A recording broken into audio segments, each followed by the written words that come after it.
kami po ay nakipag-ugnayan na nga sa malalaking platforms upang later on, mas madali ang pagte-take down ng mga post. Pero ito po, tatandaan ng lahat, magiging maigting po ang aming pong kampanya laban sa fake news, misinformation, disinformation, lalong-lalo na yung existence, Ma'am DJ, ng tinatawag na mga troll farms.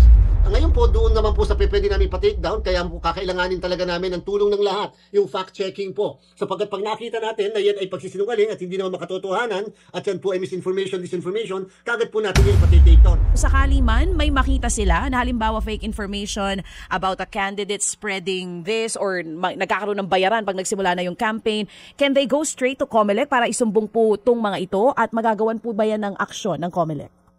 Siyempre po, Ma'am DJ Chacha, sa kasalukuyan.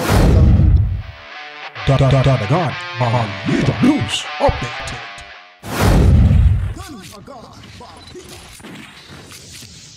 At sa amin, nakapag-harvest na kami. Kakatanim lang eh. So, hindi, buti na lang yung timing, hindi yung bago aanin, nakapag-anin na tayo. So, yung season na susunod, okay. It's there's also hindi ako akong bangal.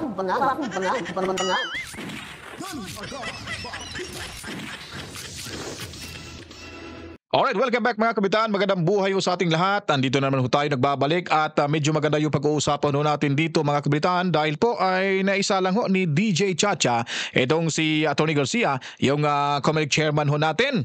At medyo may masama pangyayari dahil may barilan daw o may napaslang na kanyang kasamahan, kawani ng Commission on Election diyan sa Sulu. Pero daw nangyari daw ito doon na sa Zamboanga mga kabalitaan. Kaya kung bago pa lang kayo sa ating official YouTube channel, huwag kalimutan mag-subscribe para lagi tayong updated sa mga ganapan sa ating lipunan.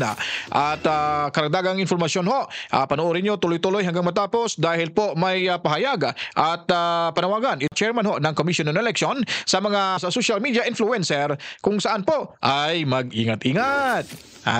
Pero may magandang balita din dyan mga kabalitaan. Alright, so bago tayo magsisimula, huwag kalimutan, huwag nyo pong i-skip yung palang ads na nyo makikita sa video natin dahil hindi tayo bayad ng mga kilalang politiko. Kayo po ang nagbabayad sa atin at makakuha ng lakas na loob at para na rin na may pagpatuloy ang ating reaction video sa inyong lahat mga kabalitaan sa mga may nagtitiwala sa inyong lingkod dito sa munting bahay natin Danagan Balita Reaction Video News Update. At heto na rin po, ipapakita ko sa inyo, huwag nyo pong kalimutan yung pagpapakita natin sa mga aktibo dyan sa HUAD Committee at sa mayamang kapulungan ng mga district representatives at party-list representatives. Hindi po ibig sabihin na sila iboboto nyo. Pero kung ako po yung susundin nyo, akong masusunod, hindi ko po iboboto itong lahat na itong makikita nyo mga kabalitaan.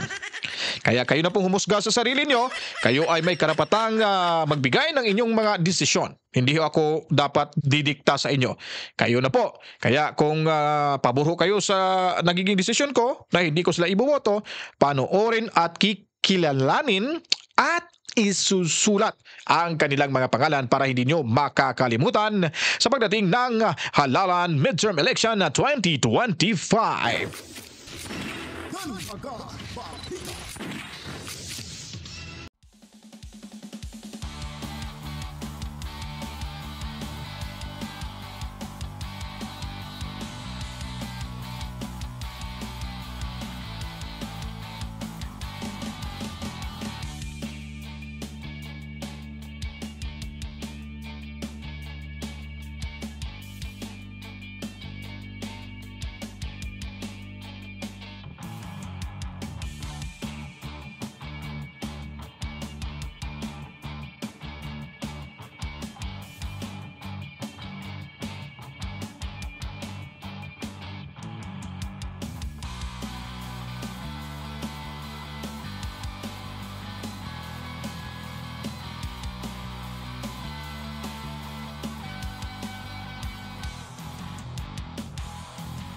Alam nyo na.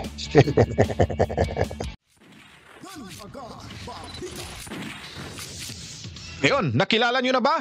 Pwes, kayo na pong humusga sa darating na halalan. So next year na po yan mga kabalitaan. At ngayon naman po ay hindi na ho tayo magtatagal para ho malaman at maintindihan nyo kung ano ang nilalaman ho ng ating paksa ngayon.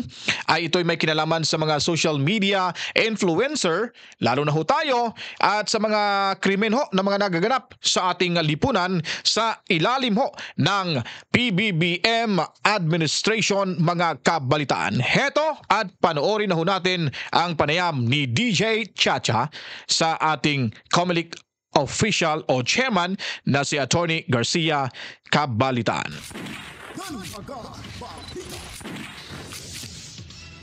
Magandang umaga po, Ma'am DJ Chacha. At sa ating po mga kababayan, magandang umaga rin po. Oo. Doon po sa naging katanungan nyo, Ma'am DJ, ang pangyayari po, ang insidente ay nangyari hindi po sa Sulu. Ito po ay nangyari, Ma'am DJ, sa Zamboanga City. Subalit ang biktima ay ang aming provincial election supervisor ng Sulu. At nabawian po ng buhay yung kanya naman pong kapatid sapagkat sila ay tinambangan habang sila ay galing sa airport ng Zamboanga City.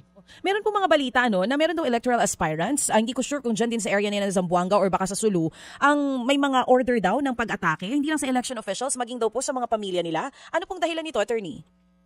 Yan po yung tinitingnan natin na angulo, Ma'am DJ, sapagkat sabi po ng aming provincial election supervisor, mukhang naalam niya at napupunto niya kung sino ang responsible dito sa pananambang sa kanya at medyo election related ito. Well, pag sinabi natin election related, may posibilidad na isang politiko ang nasa likod ng insidente na ito. At sinasabi po niya na meron kasi siyang mga tinanggihan na mga request na alam niya at sa palagay niya ay hindi tama at hindi nararapat. Kung kaya naman ito ay nagalis sa kanya. Ma'am DJ, ito po ay pangatlo ng insidente ng karahasan laban sa aming local COMELEC. Nangyari ang una dyan po sa may Sultan Kudarat sa Ninoy Aquino, ang pangalawa sa Nunungan, Lanao del Norte, at ito nga po yung pangatlo na sa isa naman po namin provincial election supervisor ng Sulu, bagamat hindi doon eksaktong nangyari sa probinsya ang insidente. Oo. Ito po mga nabagin din nyo, attorney, na pangatlong insidente na nga po ito, may naunang dalawa. Meron din po bang casualty dun sa naunang dalawa? Yung pong dalawa ay parehas pong hindi pinalad, parehas po itong namatay. At dito po sa pangatlo naman, nakaligtas yung aming provincial election supervisor. Wala po siya kahit na anong galos o sugat. Subalit ito pong kanyang kapatid naman ang nagbuwis ng buhay alang-alang sa kanya. So yan po yung nakakalungkot. Nadadamay yung aming pong mga kamag-anak, yung mga kamag-anak ng ating mga local COMELEC sa mga ganitong klaseng karahasan dulot ng pamumulitika. Oo. Attorney George, dahil po sa pangyayaring ito, hindi kaya magbunga yan ng takot dun po sa ilang mga opisyalis pa po natin sa ibang mga lugar na matindi rin po ang bangayan ng mga politiko? Bagamat maaaring totoo po yan, Ma'am DJ, pero katulad po nitong mga insidente nito at itong huling nangyari sa Zamboanga City, yung mismong aming tauhan, ang aming provincial election supervisor ng Sulu, ang nagmamatigas at sinasabi niyang kung pwede huwag siyang tatanggalin sa Sulu sapagkat nangangahulugan lamang na ibig sabihin natatakot siya o ang komisyon dito sa mga pangyayari ito. Kinakailangan ipakita po namin na kahit paano kami ay hindi matitinag, Ma'am DJ, at hindi naman sa nagtatapang-tapangan, pero isipin niyo po kung tatanggalin natin yung local COMELEC natin at ililipat sa ibang lugar, maliban sa ang perception ng mga ilang politiko ay ganun lang pala, para matakot o para mapalitan. Ang mangyayari po niyan, mawawala at madedemoralize po yung mga katauhan natin. May mga pamamaraan naman po kami, Ma'am DJ, upang maprotektahan pa sila. Katulad ng pagpuprovide sa kanila ng mga security personnel, katulad pa mula sa PNP at sa AFP, pero hindi po namin basta tatanggalin dahil lamang sa isang maliit na pangyayaring katulad niyan. Ayun, grabe no. Nagsimula naman ho yung pang-ambush, patayan ho, panggugurgor. At nung nakaraan ho, yung babaeng ginahasa dyan sa Cebu, no? Grabe yung kriminalidad ngayon. Parang tumaas na yata sa panahon ni PBBM. Sa panahon ni Tatay Digong, wala namang naririnig ho tayong may pinapatay na kawani ng Commission on Election, di ba? So, ang tanong ho dyan, ano bang magiging aksyon nito ni President Bongbong Marcos?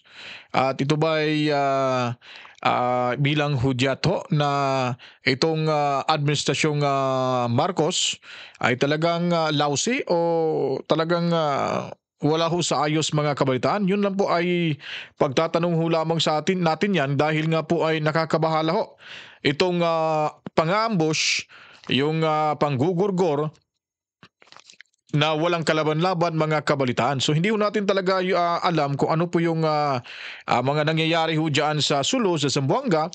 Alam naman ho natin dyan na talagang marami ho, no? Maraming mga matatapang ho dyan na individual at matagal na ho yung mga pang-aambus ho dyan sa Mindanao. So ngayon, ito ay malaking challenge ito ng ating administrasyon ngayon at ni Tamba.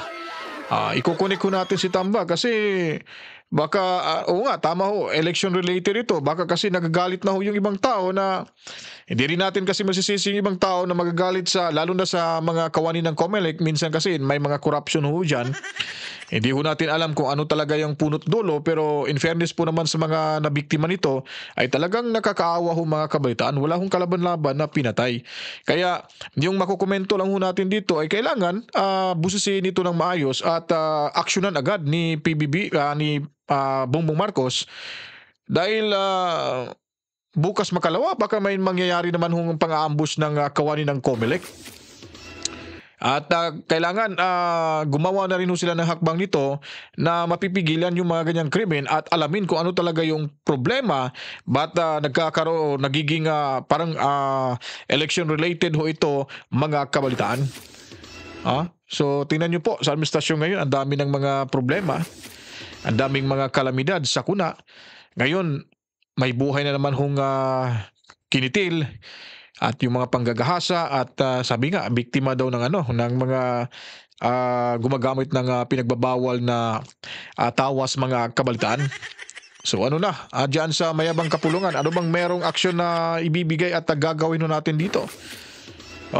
Sana magising yung taong bayan na talagang itong administrasyon na ito ay masisisi rin ho natin dahil nga sa kakulangan, kapababayaan at kawalang pakialam ho sa mga pangyayari sa ating lipunan mga kabalitaan.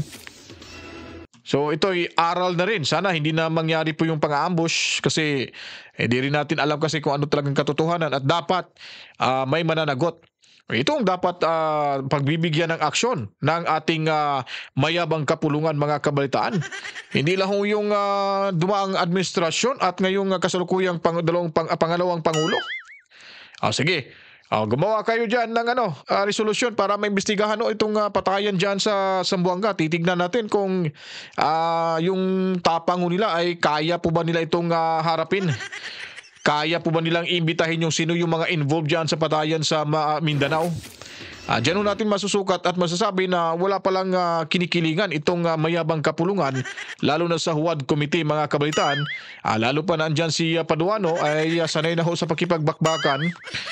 So may malaking may malaking hamon ito, malaking hamon sa ating mga opisyalis sa gobyerno, lalo na sa administrasyong ito at kailangan maaksyonan to. Dito ho natin sa saluduhan itong mga Huwad Committee at diyan sa mayabang kapulungan kung sila po ba ay magkakandak ng investigasyon dahil para gamitin ho nila yung power of the purse na kumbaga pwede ho silang magkandak ng investigation in aid of legislation mga kabalitaan.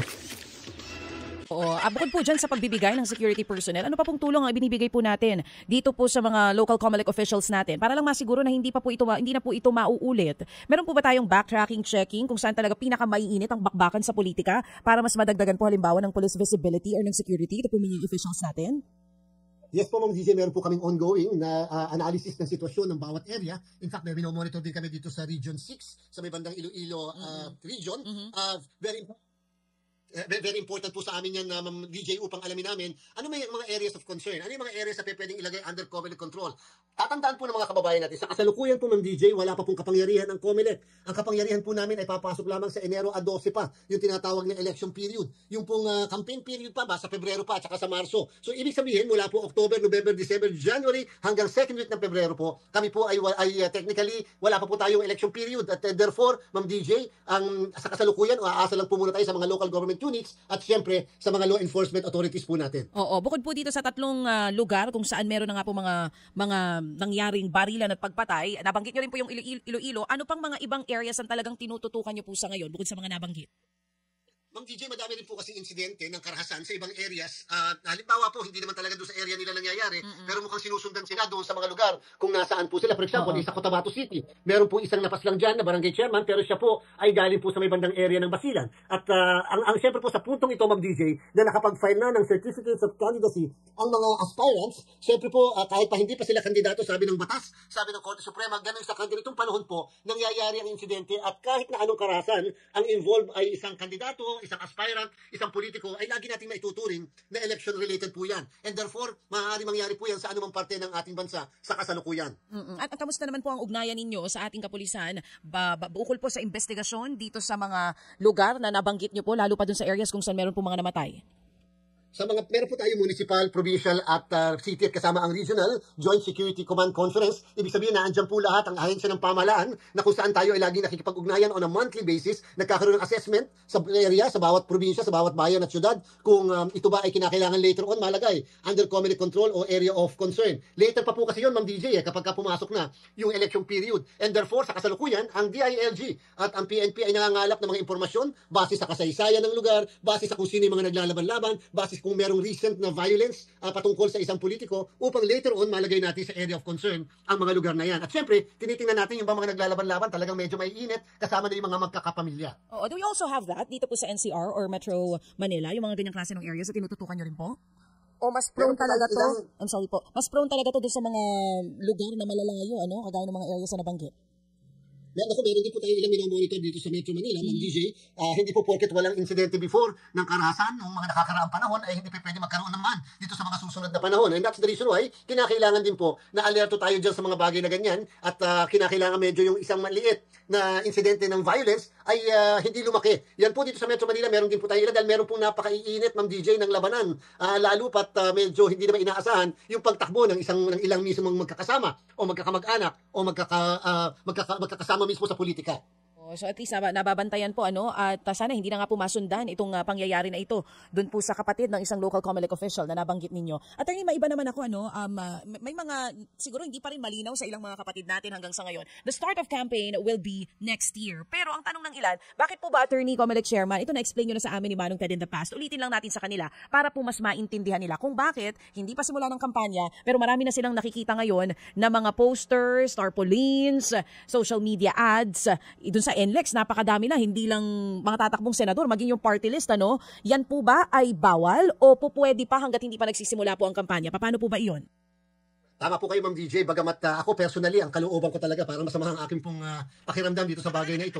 Subalit syempre, ito sa tatalikdan po namin at susunod po kami sa utos ng ating kataas-taasang hukuman sa kaso ng Peñera versus COMELEC at ng umiiral nating batas na sinasabi sa isang automated election katulad ng 2025 national and local elections ay pag nag-file sila ng kanilang kandidatura na nangyari noong October 1 to 8 sa national and local at noong November 4 to 9 sa Bangsamoro, ang sinasabi po ng batas at ng Korte Suprema, sila daw po ay hindi pa kandidato. Yan po ay sabi ng Korte Suprema sa kaso ng Peñera versus COMELEC. At dahil po dito, Ma'am DJ Chacha, sila daw po ay magiging kandidato lamang sa unang araw ng campaign period. Ayan po ay sa February 11 sa national position at March 28 sa local position. Ano po ang implikasyon nito? Yan pong mga nakikita natin sa kalsada, yung mga pagmumukhang pagkalalaki nila, yan pong sa TV, sa radyo, sa dyaryo, kahit po sa social media, ay hindi pa po pinagbabawal. At dahil po walang premature campaigning, sabi ng Korte Suprema.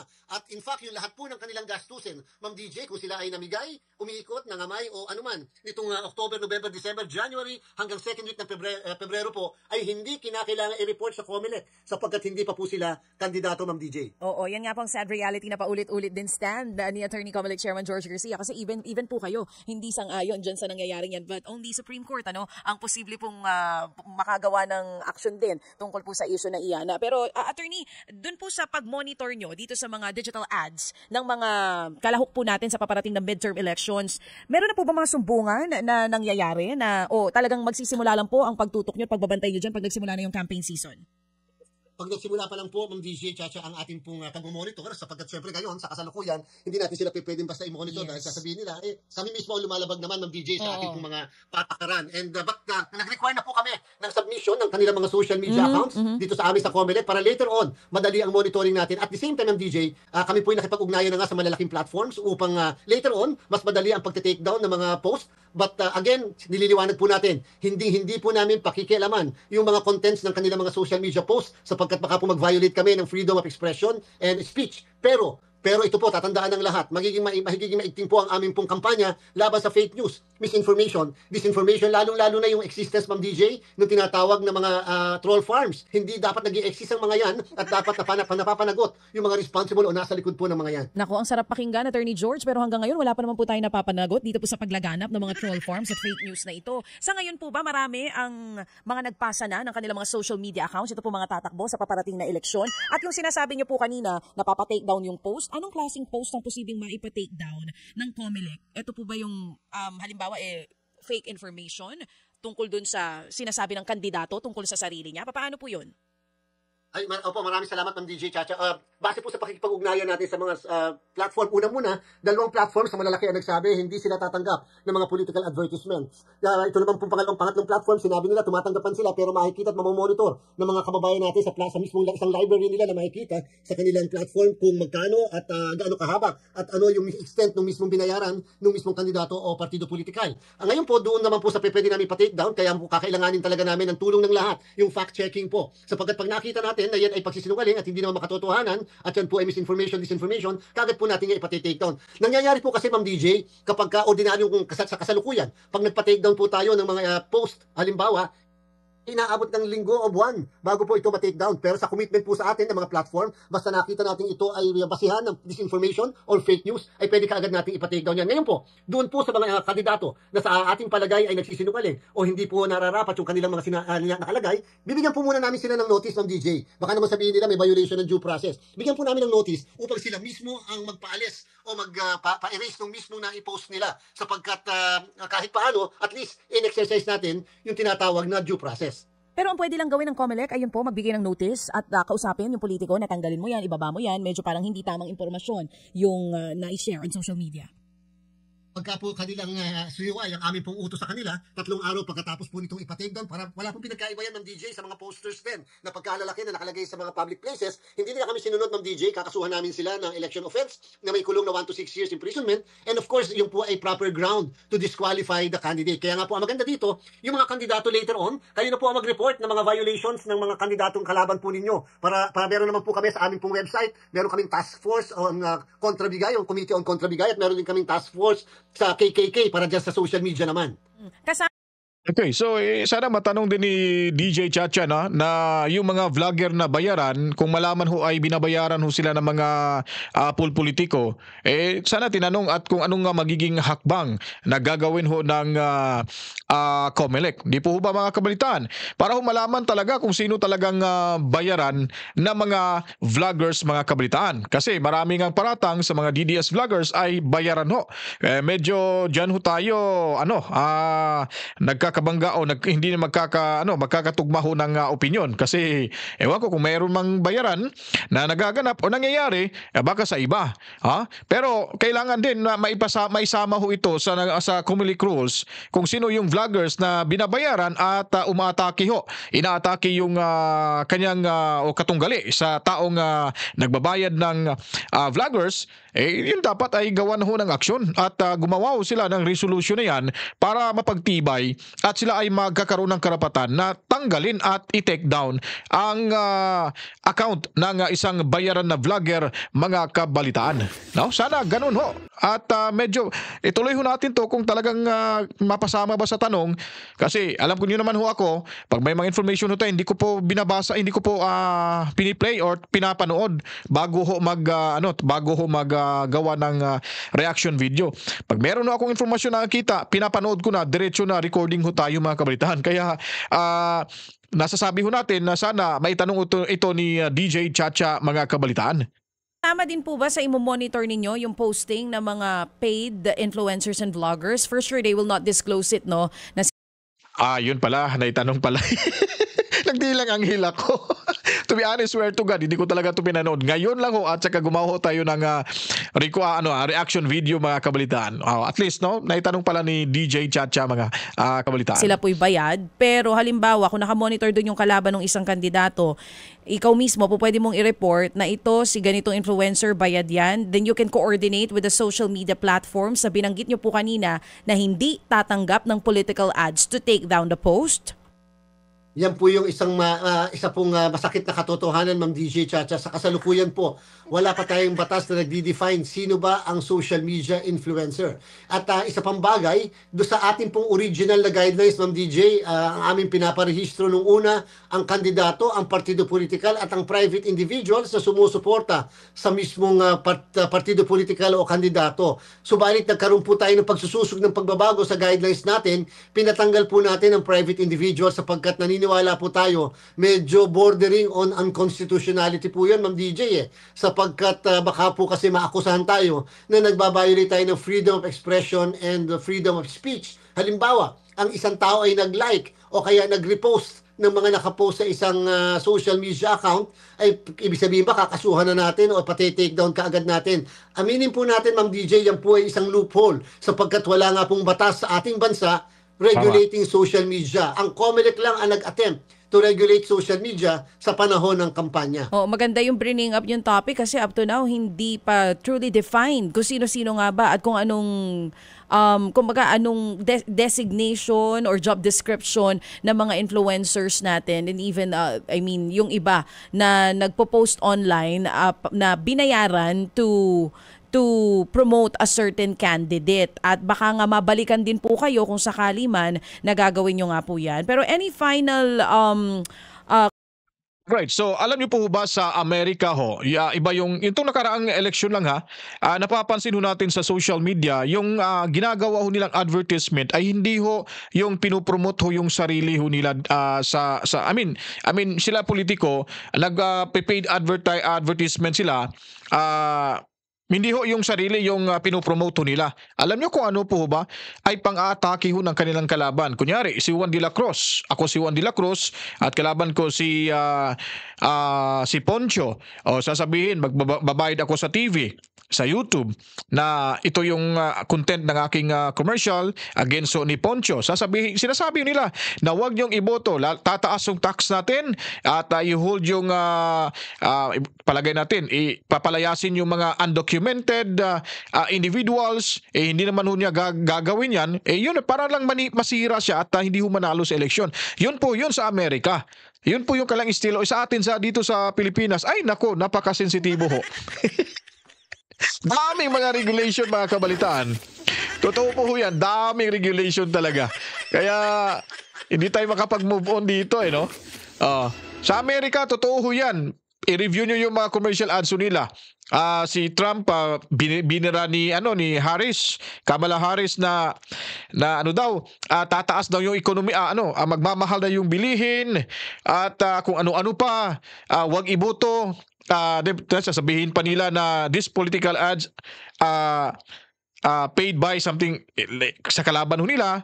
Then last message nila, sasabihin nila, and this is Kamala Harris and I approve that message.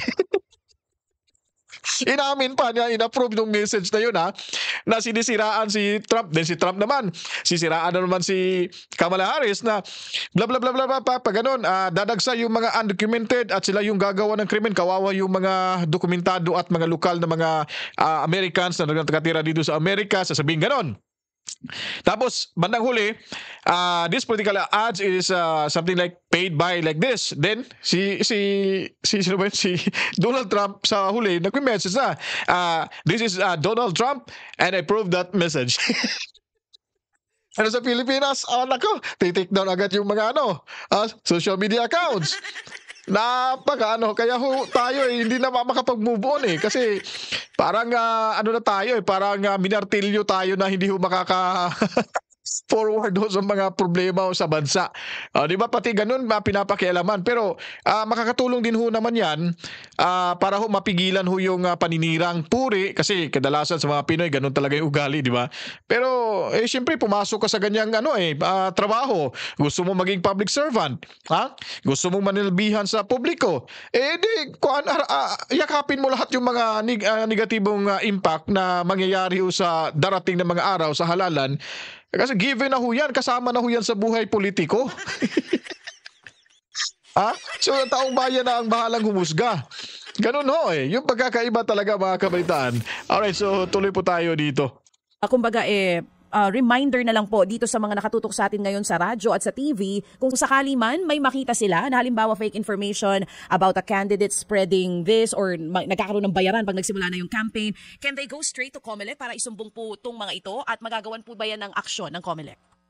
Siyempre po, Ma'am DJ Chacha, sa kasalukuyan talagang hindi talipa ang kamay ng COMELEC. Subalit, sa ating po mga botante, sa ating po mga kababayan, tatandaan po ninyo, maaaring ito'y pinapayagan pa ng batas, maaaring yan ay wala pang prohibisyon, violasyon. Subalit, nasa atin naman po ang bandang huli ang magiging desisyon kung sa inyong palagay, karapat dapat ba yung mga taong yan na sinasamantalang kahinaan natin, sinasamantalang kahirapan natin, o sinasamantala yung mismong kawalan ng patakaran o batas patungkol po sa bagay na yan. Sa bandang huli, tayo po ang responsible sa kung ilalagay natin ang mga pangalan yan sa mga balita.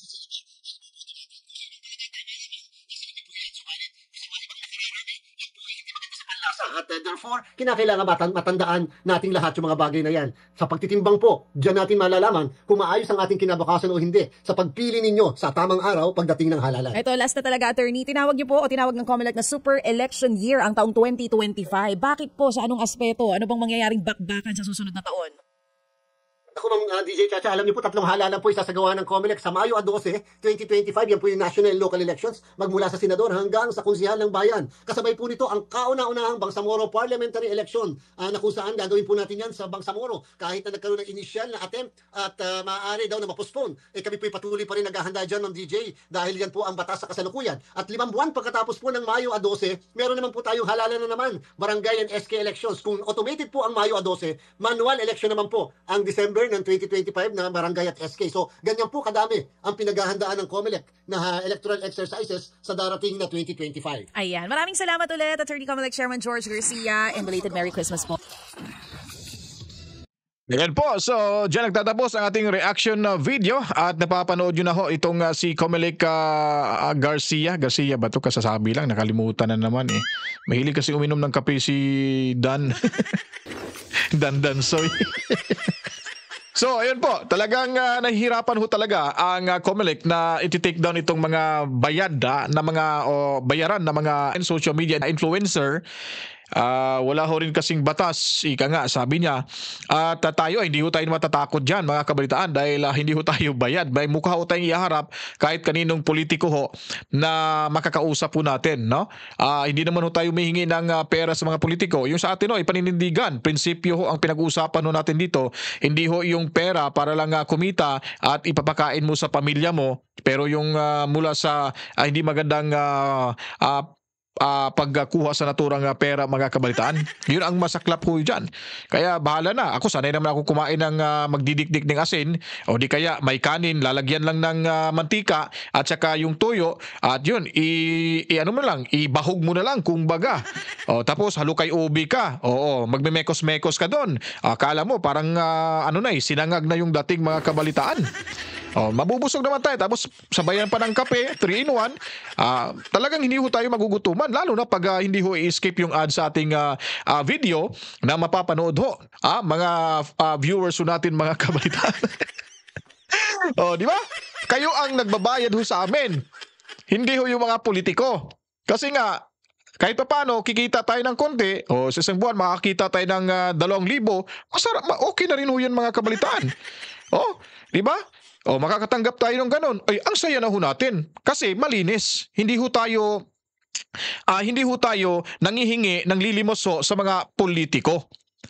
So, yun po ang pinakamaganda ho sa atin. Ang problema nga lang, tatanong ko lang kay Alicia Mema. Alicia, sino bang amo mo?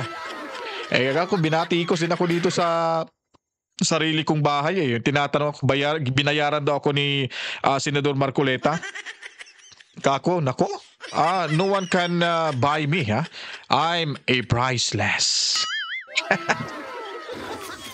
No one can buy me. Okay. Hindi niya ako mababayaran. Ako natutuwa at masaya lang ho tayo sa ginagawa ho natin dito, mga kabalitan. Dahil sa pamamagitan ho ito ay nakakatulong ho tayo sa mga matitinong politiko na ipinaglalaban ho natin yung kanilang karapatan. Hindi ho tayo lumalaban sa mga taong swapang sa pera dahil po hindi lang kayo ang maapektuhan nila sa kanilang pinanggagawa. Yung maapektuhan, kasama na rin po ako at yung buong angkan ko, mga kabalitaan. Kaya kung nagustuhan niyo po itong ating munting bahay, ang Dalagan Balita Reaction Video News Update at itong ating reaction video ngayon. So mag-like kayo, mag-comment, i-share at mag-subscribe para na rin tayong lahat na alam kung ano mga kaganapan sa ating lipunan kabalitaan.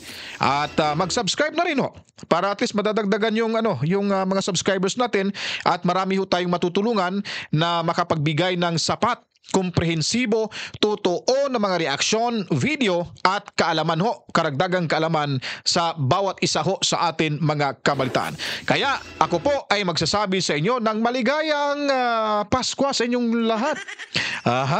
Sana maligaya ho kayo at manigong bagong taon. Ako'y kakanta sa inyo bago ho tayo magtapos dito. We wish you a Merry Christmas. We wish you a Merry Christmas. We wish you a Merry Christmas. And a Happy New Year. Thank you, thank you. Ang babait ninyo, thank you. To God be the glory. Chip, chip. Peace out.